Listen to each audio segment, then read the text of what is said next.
Good evening, everybody, and thank you for taking the time to tune in, join with us for tonight's Thursday Thought. After 3 months or more of the coronavirus in our country, we have gone from spring into summer, briefly in the autumn, and now we seem to be back in the winter as the storms that have just come through last night seem to indicate. Hopefully, by the end of the week, we'll be back into spring, and by next week, as we hit the middle of July, summer will be upon us once again. Such is life in Northern Ireland. But after more than 3 months, we're finally coming out of the lockdown that was introduced in response to the coronavirus. And while it would be great if everything quickly got back to normal as it was beforehand, and it would be lovely for us all to be able to go away for a holiday in the sun, or even a trip anywhere that isn't the living room of our house. The reality is that we're heading into a time of uncertainty, where nobody really knows for sure what the next weeks, months, or even the next couple of years might bring. It might be that we quickly go back to as it was or something similar, but we might also be looking at mass unemployment, recession, depression, food shortages, who knows? On a personal level, there's the threat of all the additional stress, anxiety, and fear that these things can bring. And nobody, not even our so-called experts, truly know what's going to happen. In Matthew chapter 16, verses 13 to 18, we read of a journey that Jesus and the disciples took to the region of Caesarea Philippi. And usually when we read things like this, we read the place name and we ignore it and we just move on. But we shouldn't. If you take a bit of time to look into the area of Caesarea Philippi, you soon find out that this was a journey the disciples, like most Jews at the time, wouldn't have been too comfortable with making. Caesarea Philippi, in the foothills of Mount Hermon, has been described as like a red light district in their world, and devout Jews would have avoided any contact with the despicable acts committed there. It was a place of pagan worship and immorality. As far back in history as ancient Mesopotamia, Mount Hermon, which actually means devoted to or given over to destruction, was known as the Mountain of the Gods. In Second Temple period Jewish literature, it was identified as the mountain onto which the sons of God of Genesis chapter 6 descended pre-flood. It's where the tribe of Dan eventually settled, having not been able to hold the land that was allocated to them in the promised land, and where they were eventually led astray by false idols. It was also a centre of Baal worship. It's in the same area that King Jeroboam of the northern kingdom set up one of the golden calves for his kingdom to go and worship, so that they didn't have to go to Jerusalem. The wider area that Caesarea Philippi was in was known as Bashan. When you read in the Old Testament of Bashan, for example, the bulls of Bashan mentioned in Psalm 22, the prophecy of Christ's crucifixion that Wallace spoke about at Breaking of Bread a few weeks ago, the allusion is usually to something evil, and that's why. In the Canaanite Ugaritic language, the area was known as Bathan, the place of the serpent. This is a very brief overview of Caesarea Philippi, but hopefully you get the picture. It wasn't a nice place, and you can see why the disciples wouldn't have been overly enthused at travelling there. When they arrived at their destination, they came to a place just outside the town. That's why it says the region of Caesarea Philippi and not the town. It had in that area at least 14 pagan temples in the background, some of them carved into the bare rock, including the Grotto of Pan, the Temple of Zeus, and the wonderfully named Temple of the Dancing Goats. And there was also a huge cave that a river came out of. The river was the source, it's one of the springs that becomes the River Jordan. It doesn't flow out of there anymore since an earthquake at about 1000 AD, but it used to come out of the cave. And people used to buy a goat. They would go up to the Temple of the Dancing Goats and they would dance with it, and then they would sacrifice it into the water in the cave. If the goat disappeared, their sins were forgiven. But if the goat floated back to the surface, they had to go back down, buy another goat, have another dance, and toss it into the water again. Jesus spoke to his disciples against this background, and he asked them, "Who do people say the Son of Man is?" And they replied, "Some say John the Baptist, others say Elijah, and others say Jeremiah or one of the prophets." But Jesus then said to them, "Who do you say that I am?" He was addressing them all, but it was Peter who answered. Peter said, "You are the Christ, the Son of the living God." The title Son of Man is used in the Gospels over 80 times, and it's only ever used in the sayings of Jesus. Jesus and the disciples and everyone in the area at that time spoke Aramaic as their first language. The only time Son of Man is mentioned in Aramaic in the Bible is in the 7th chapter of the book of Daniel in the Old Testament. I don't think it's a coincidence. Every time Jesus referred to himself as the Son of Man, he was alluding to Daniel chapter 7. And the scribes and the Pharisees knew exactly what he was saying every time he said it, that he was the Messiah. In Matthew 26, at his trial in front of the Sanhedrin, when they failed to find any fault in him, even with the use of false witnesses, the high priest accused Jesus of blasphemy because he told them in verse 64, "From now on you will see the Son of Man seated at the right hand of power and coming on the clouds of heaven."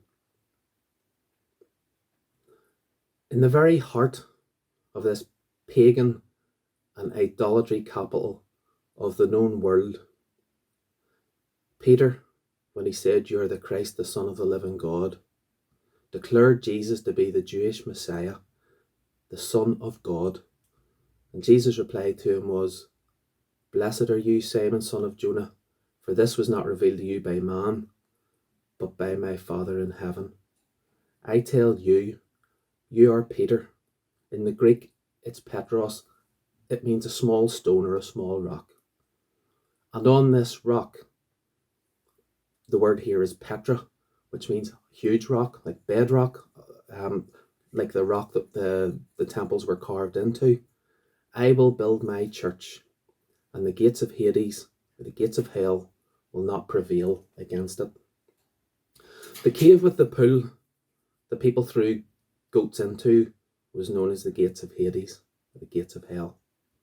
The rock was the bare rock where they were, where all the temples and shrines, the idolatry were, where the watchers had descended onto Mount Hermon, where Baal was worshipped. Jesus told them he was going to build his church, his congregation, right there, and that he would be victorious in doing so. It was basically a declaration of war, a sign of intent against Satan and against evil. A gate was how anybody back in those days got into an ancient walled city or fortress. It was a defence line. When a city was under attack, the gates needed defending the most, as they were how the army would usually eventually be able to break down and get through into the city. Jesus stood at the foot of Mount Hermon, and he told his disciples what he was going to do, and he told them what the result was going to be. The gates of hell would not be able to withstand what was coming, because he was the Son of Man, the Son of the living God. Because of that, victory was assured. So why am I telling you this? The story tells us of a group of people who went on a difficult and worrying journey to a place they wouldn't normally want to go. Why did they go? Because they were going with Jesus. Because they were following him. They were his disciples. As I said at the start, nobody really knows for sure what lies ahead over the next weeks and months. But here's what's important. Just like Peter, and just like all of the disciples, you and I are blessed. Because when we gave our lives to Jesus, it was because we were drawn by his Father, and it was revealed to us who the Son of Man is. If we go on this journey that's up ahead with Jesus, if we follow him, we can face the difficult situations we could not on our own. And as we approach this next period, the Lord is saying to each of us, who do you say that I am? And it is our answer to this that will dictate how we get through whatever might happen, whether that's good or whether it's bad. If we can hold on to this, you are the Christ, the Messiah, the Son of the living God, the God who is alive. Unlike all the false gods of this world, which really aren't gods at all, there's only one God. If we can hold on to that, and if we believe that the God who saved us, who raised us, who filled us with the Holy Spirit, who turned us away from lives devoted to destruction, if we believe that he's still in control, and he is, then he will see each and every one of us through to the end. Jesus Christ is building his church, and the gates of hell will not withstand it. That's a guarantee. We are the Church of Jesus Christ. I know there are people struggling at the minute, and we all struggle at times when life doesn't go as we would hope or as we have planned. It might get rough up ahead for any one of us. It might get very difficult for all of us, for the church as a whole. Few of us have it easy all the time anyway, but we need to remember the victory is assured. I'm going to leave you with the verses in Daniel 7 about the Son of Man. Daniel wrote, verse 13, "In my vision at night I looked, and there before me was one like a son of man, coming with the clouds of heaven. He approached the Ancient of Days and was led into his presence. He was given authority, glory, and sovereign power. All nations and peoples of every language worshipped him. His dominion is an everlasting dominion that will not pass away, and his kingdom is one that will never be destroyed." That's whose side we're on, and that's who's on your side. That is who walks with you today and will be with you whatever lies ahead. So hold on to that and don't let go, not even for a minute. Thanks very much for listening. I hope this gives you a bit of encouragement. I hope it helps you, and I hope to see you in church on the 19th of July. I cast my mind to Calvary, where Jesus bled and died for me. I see his wounds, his hands, his feet, my Savior on that cruel tree, his body bound and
sinners died,